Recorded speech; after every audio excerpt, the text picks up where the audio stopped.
There were 5 men in a plane, and the plane was going down. And the pilot says, well, you know, there's only so many parachutes. Let's see, 1, 2, 3, 4. I took us this far. It's up to you guys to go the rest of the way. He grabbed a parachute and jumped out the plane. The next guy on the plane was a world-famous surgeon, and he says, you know, my life is dedicated to really helping people, and people really, really need me. And I said, so I'm taking a parachute. And he grabs a parachute and jumps out the door of the plane.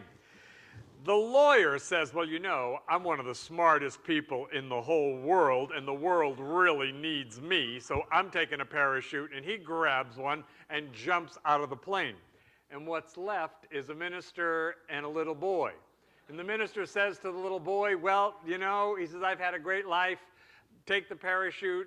And the little boy says, no, no, no, we're both going to be fine. And he says, what do you mean? I don't understand. And the little boy says, well, the smartest man in the world just grabbed my knapsack and jumped out of the plane. Sorry.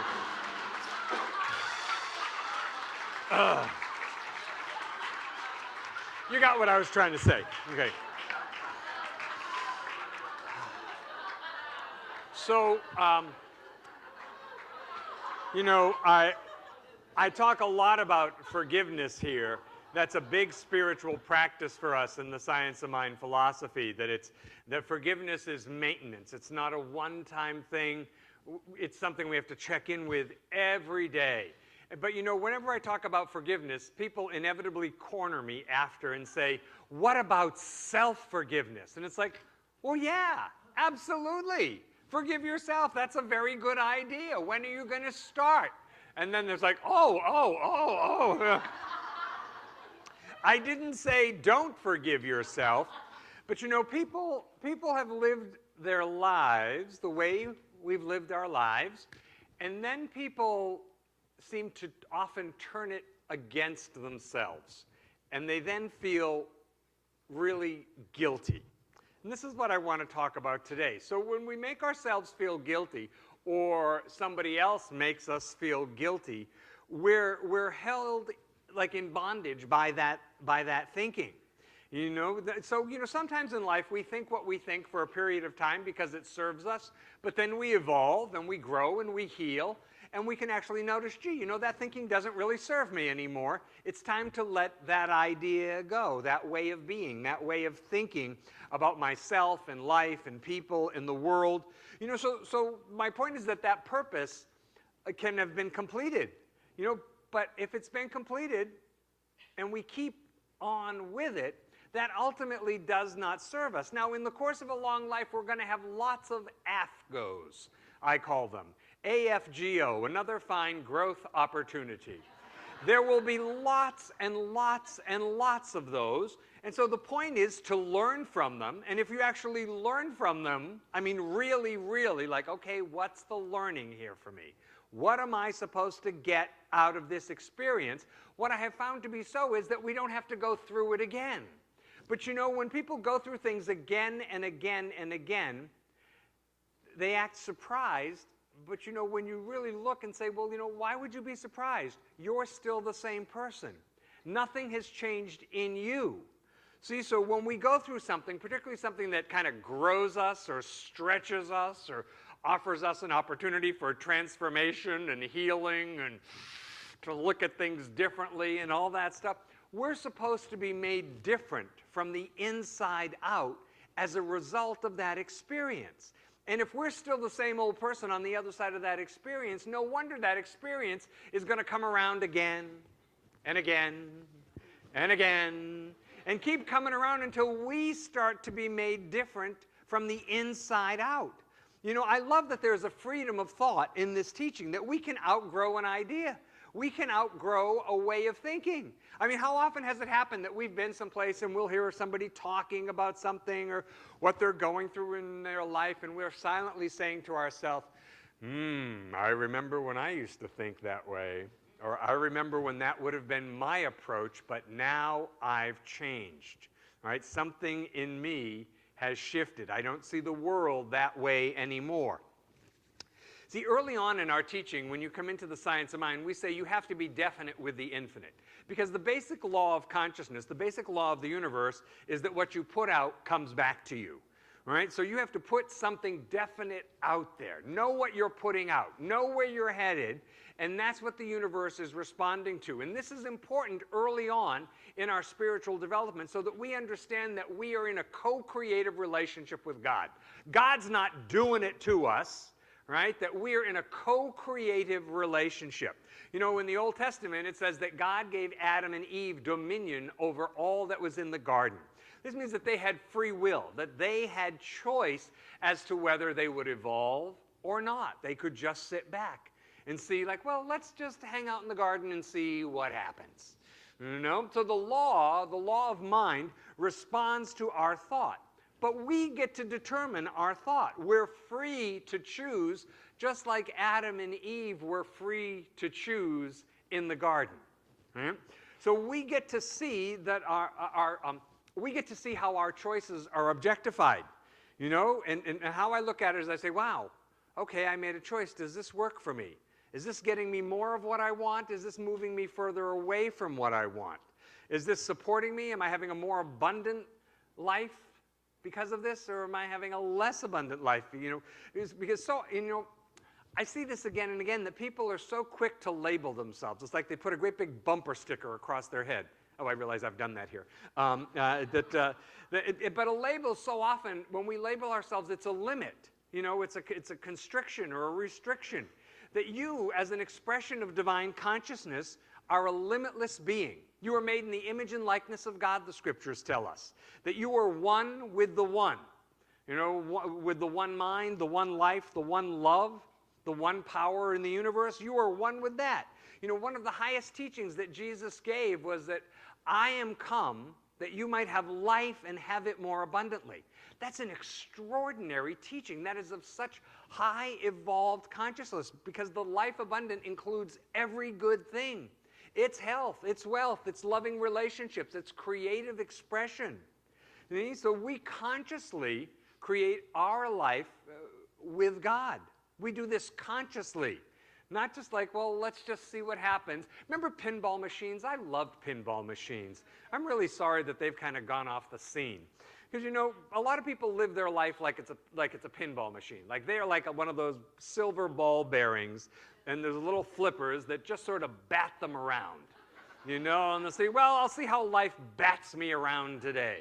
Bing, bing, bing, bing, bing, bing, and then zzz, down the hole. Right? And you know, I realize that there's a tendency that sometimes we're careless. We say things like, well, you never know. You just don't know. No, we do know in the science of mind. I know, and I can say I know because I know who I am. I know who you are as an expression of God, as an expression of God mind. Right? That God in me is love, God in me is good, and God in me is all. And I know that's true for you as well. So God, we teach God is the only principle, power, and presence. And in God there is no error. So this means there is no error in you, and therefore there is nothing for you to carry guilt about. Right? That is not serving you or God or the world in any way. Now, I understand, you know, everybody does the best they can with what they have at any given time. And we need to really get that about other people and ourselves. That if we had better, if we were able to do better, we would have done better. But everybody is always doing the best they can with the awareness, with the consciousness, with what they have. Nobody ever gets up first thing in the morning and says, let me do my lowest and worst today. You know, I mean, nobody says that. That's contrary to the nature of life. People are doing the best they can with what they have. So if that's true about other people, it's also true about you. And you're the one who gets to set the bar for yourself and say, but I want to be so much better. I want to be so much more. Well, great. That's a good thing. You know, but we are responsible for our choices. Now, when I say responsible, please don't hear blame. Don't hear, oh, something else I'm blamed for. It's all my responsibility. What you take responsibility for, you can heal, You can change, you can grow, you can expand in that area. But if you don't take responsibility for it, that means it all is being done to you, and you are no longer in a co-creative relationship with the principal power and presence of the universe. So yes, we are responsible for our choices. Now, why would we choose an error, right? An error like guilt. It does not serve us. In fact, guilt is what the mind, the personality uses to hold us back. Nobody gets guilted into healing. Has that ever been the case for you? That somebody made you feel so guilty, or you felt so guilty yourself that one day you just sprang out of bed and said, "Oh my God, praise the Lord, I am healed because I am so guilty." You know? I mean, no, you've never made yourself feel guilty enough that you're somebody else that they got better, right? That's just not the way it works. But see, guilt is often, I think, the strategy we use to control and dominate and manipulate other people, or to control and dominate and manipulate ourselves because we don't trust ourselves. You know, when we feel guilty ourselves, it's not particularly productive, it's not conducive to our own healing, to our own growth, to our own creative process. You know, you're telling the universe, essentially, if you feel guilty, you're telling the universe, I am bad and wrong and pretty much awful. And that's really the kind of prayer you don't want to pray, because no good will come from it. When you put out into the universal mind, I'm bad and wrong and awful, the universe essentially says, okay, that's what you want more of. If that's what you're putting out, if that's your belief about yourself, the universe has to return that to you. So, you know, progress in life, I think, really, really comes from consistent, committed action. It doesn't have to be big action, but consistent, committed action. Like we meditate this morning for 3 minutes, and we do that on a consistent basis. And if you notice how good we've gotten really good. We're really quiet. We're really quiet. The energy, the consciousness is beautiful. It's very, very good. I think it's very, very high. So I think, so as far as consistent, committed action, I think the first thing we have to do is just drop the guilt. People say, oh, I know, people, I can hear it. Oh, but I've made so many mistakes. You don't understand the things I've done. You know, it's better to have tried and fail than not try and live with regret the rest of your life, isn't it? You know, I mean, I have tried a lot of things. Somebody was asking me a while back what I've learned in my time here at the church, and I said, oh, I have done so many dumb things. I really have. I have thrown so much pasta at the wall to see what would stick, and a lot of it did not stick at all, because in my mind I thought, this is a great idea, people are going to love this, everybody's going to get on board, and I would like sound the charge and run, and eventually turn around and look, and there was absolutely nobody behind me. And it's like, what? But you know, it's like, this is just what happens, right? I've made lots and lots of mistakes, but at least you try. You say, well, you know, tried that, it didn't work, let's try something else. So the first thing I think is we've got to drop the guilt. You know, the next thing I think is that you have to know where you're going, right? You have to have clear goals. Right? If you don't know where you're headed, how can the universe possibly respond to you? You know, there's a saying that a ship without a course, any wind will take you there. If you are a ship without a course, any wind will take you there. Right? But if you have a destination, something that you're headed toward, and you're passionate about that, the universe will conspire to support you in that. So I think that then that means that we have to take some steps, some action steps toward our destination, toward whatever our goal is. A healed body, or a healed relationship, or to save money for a vacation, or whatever it might be, right? You know, it's a principle that we become most like the people we surround ourselves with on a regular basis. Now, do not look to your right or left. Don't do it. Resist that temptation. Do not look. But you know right now in your life if people are for you or against you. You know right now the people in your life, if they have your highest good in mind, you know, like Emma says, there's good for me and I ought to have it. Yes, you should. Or if those people are actually toxic in your life, that they are working actively against you. You know, people, and here's the thing about relationships. You know, people cannot support you in consciousness at a higher level of consciousness than they regularly maintain for themselves. And it's passive-aggressive to think they should be able to do better. Well, if they love me, they would just do better. No! No, that's not how it works. People can only support you in consciousness at the same level that they support themselves in consciousness. So they can't give you what they don't have for themselves. Doesn't that make sense? Right? So we become like the people we surround ourselves with.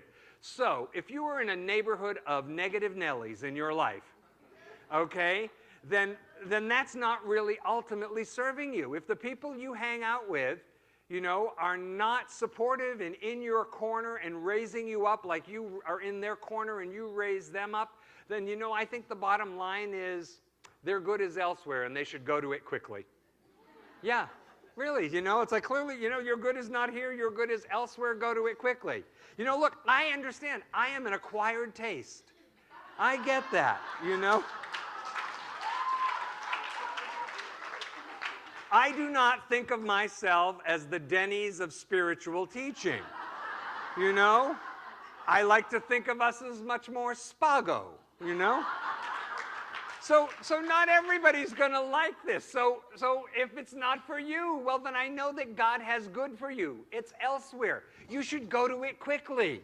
You know, that's fine. It's fine. I'll give you addresses after church. You know? But, you know, because, you know, if you're not where you're served, nobody's blessed by that. Nobody gets benefited by that, right? That makes sense. So, you know, I think also that what we do is that we limit ourselves, we limit God, we limit the universe. And one of the ways we do this is that we let things get so good, and then we sort of create this invisible ceiling. And how I noticed this first in my life was that I was an adult, I was working, I was making money, and then I got to a point where I couldn't make any more money. And I'd meditate about it and say, what's the problem? What's the block? What's in me? What's in me? And what came to me one day when I was meditating is that I was making as much money then as my father had ever made in his life. And my father worked really hard, and I had this kind of loyalty thing going on with my dad. You know, and so I had to think about it, and I prayed about it and meditated about it some more, and I thought, you know what, he would want me to be happy. He would want me to be successful. This is absolutely what his greatest desire for me would be, to see me thrive in life. He would not ever be saying, I don't want you to do any better than I did, right? So none of that came from him. All of that came from me. That was the way I had it wired, so I got to unravel that a little bit and notice, gee, this is the way that I am limiting myself. Your good does not take away from anyone else. You know, you being healthy, happy, having love in your life, having your needs met, being creatively expressed, you having those things that speak in the greatest way to your soul does not take away from anybody else. God has created an infinite universe. So we've just got to stop the self-sabotage. In fact, when your life works, when you have what you want, you become an example to other people of what's possible if they too get on board and work with the principles, right? You become an example, right? And people think, oh no, you know, then people won't like me. It's just knock that off. Do not feel guilty for your life working. Do not feel guilty because you've learned how to apply the principles. You know, people have what they have by right of consciousness, right? So you should never ever feel guilty that your life is working. You know, and so the other thing I notice is that people often want to wait for it to all be perfect before they do anything. You know, they say, well, when I lose 5 pounds, when I get the garage cleaned out, when I repaint the house, you know, when I walk on the moon, whatever, they've got some big thing. When it's all perfect, then they're really going to show up and live their life in a big, extraordinary way. If you're waiting for it all to be perfect, then I'm really sorry, all of you perfectionists in the church today. But you'll never do anything if you wait for it all to be perfect. That's like saying, you know, I'm going to travel to another country once I master their language. You're going to wait a really long time, right? I mean, think about it. With things as they are right now in your life today, and I know we all have things we want to heal and places we want to grow and things we want to improve, but with everything the way it is in your life right now, could you just possibly be happy right now? by making a decision that, you know what, I can be happy right now. I can be happy right now with everything the way it is, a mess in the garage and a bathroom that needs painting or whatever it is for you. Could you just be happy now? Right now, you get to decide, because gratitude for today's blessings is absolutely what paves the way for tomorrow's blessings. Gratitude for today's blessings paves the way for tomorrow's blessings. You know, generally, it is easier to complain than improve, isn't it? Yes, you know, I mean, but we get lazy. You know, but if you do the work to build the consciousness, then you get to have the thing or the experience in life that you built the consciousness for. So we have to be willing to do whatever it takes to feel on track. You know when you're on track, and you also know when you're off track. I remember talking with a woman sometime back, and I was asking her, you know, well, what do you think you're here to do? What do you think your gift is? And she got real quiet, and she said, well, my gift is that I can look at other people and see what's wrong with them. Yeah. She was serious. I swear to you, she was absolutely serious. I said, that is not a spiritual gift. That is a bitch. You know? Yeah. That's not a spiritual gift. That's not a spiritual gift. You know, so we have to start to train ourselves to stop looking at what's wrong in life. You know, that's not a talent. That's not a gift. And start seeing what's right. You know, to start seeing again and again and again what's right. That, you know, that if you cultivate a way of being that sees what is right in life. You know, metaphysical rule number one, Emma Curtis Hopkins says this again and again and again, is don't complain. Do not complain. You know, that's like telling the universe, I am such a dissatisfied customer. And I don't know if any of you have ever been in a customer service kind of position before. But you know, when somebody is really, really dissatisfied and they're really snarky about it, you do not really want to help them. Which reminds me of a story that I will not tell. All right, I will. Okay, I will. So there was someone who used to come to church. A guy that they're going to watch this on YouTube, and I'm going to be so busted. I know, it's terrible, isn't it? It's just awful. Those terrible, terrible people. But it's also pretty funny, though, isn't it? Why did I get off on that? Oh, customer service. It was about customer service. You know, if you just complain, the universe sees you as a dissatisfied customer, and the universe will give you more to be dissatisfied about.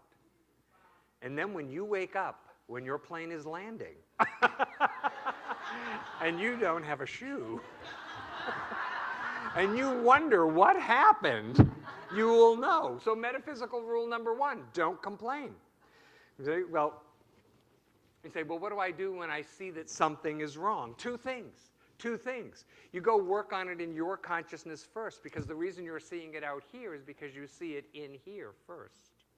So trying to fix it out here before you do anything in here is backwards, right? So you go and do your work in consciousness until you heal that belief, you heal that something in you, and then bring that healed consciousness to be part of creating healing and solution in the world, in your world of circumstance and experience. You know, one of the things I see as a real challenge is that people get really angry about things in the world and think that that anger is going to be the energy that they're going to create healing with. But you know, everything you do carries the energy with which you do it. So if you bring angry energy to trying to make peace in the world, you ain't going to get peace in the world. It's just, no, you know, and I don't say this to be political at all. I want to illustrate how spiritual principle operates.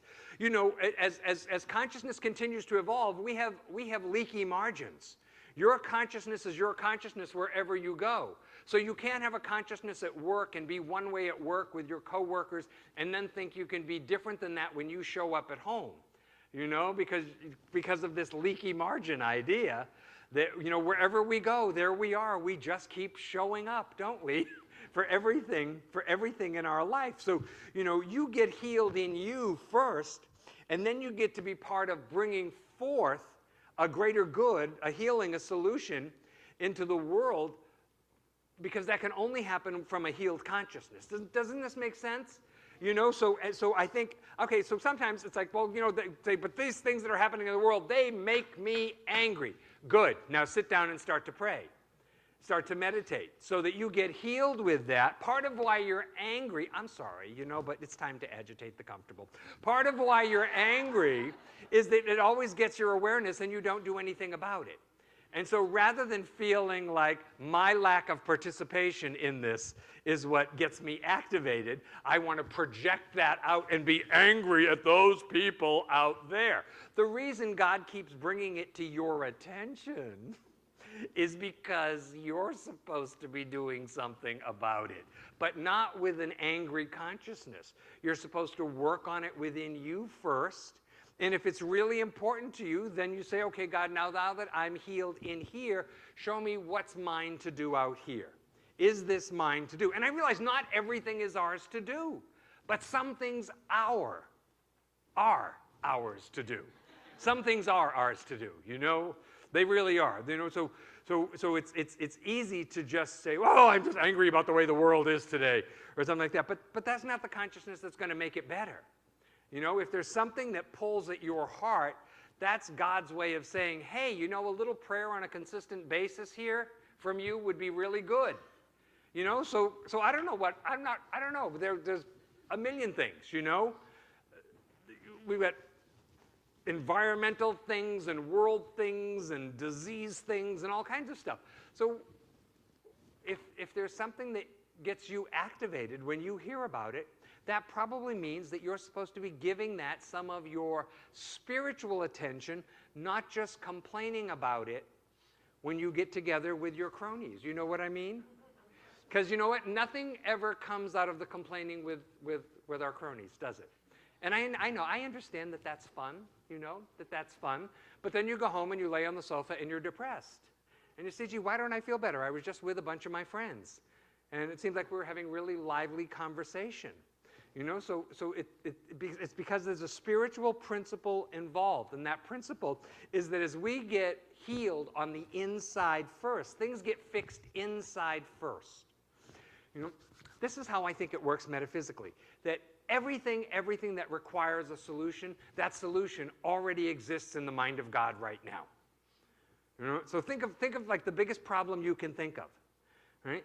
The solution to that problem, the way for that to work for everybody, that way already exists in the mind of God. There's like already a blueprint for how that could be handled, healed, solved here on earth. So we say, well, if God's got the answer, if God's got the healing, the cure, why isn't it here yet? Because the process is that we are in the process of being made into the people where that can come forward. Right? And so until we are those people, that cannot come forward. I probably said too much. Okay, let's pray. So we turn our attention inward now for a moment to just recognize that we are surrounded and filled with an infinite, loving, intelligent presence that we know as God.